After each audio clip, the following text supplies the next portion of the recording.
Just watch a baby. If they are hungry and aren't getting what they want, what they do? They start crying. They actually communicate. They start selling. One has to become a better communicator to come out of his shell. He has to learn to stop being afraid of people. He has to relearn what he has once knew as a child. Buy and sell in business are two very important words.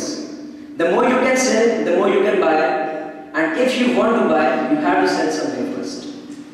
There are many single, lonely people who cannot find the man or woman of their dreams simply because they fail to communicate what a good person they are. They were never taught how to sell.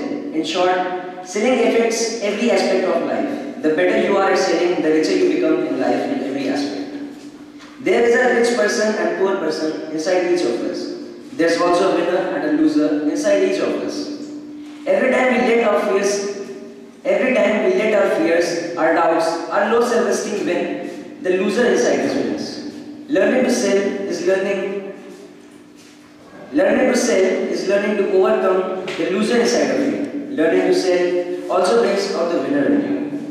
Many people, or I should say most of the people, fear selling.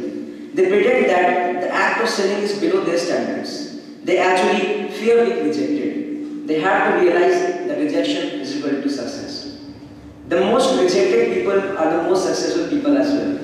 And obviously you have to learn from a rejection, because rejection plus correction is equal to education plus acceleration. The more you risk being rejected, the better your chances are of being accepted, and you are on your way to success. Thank you.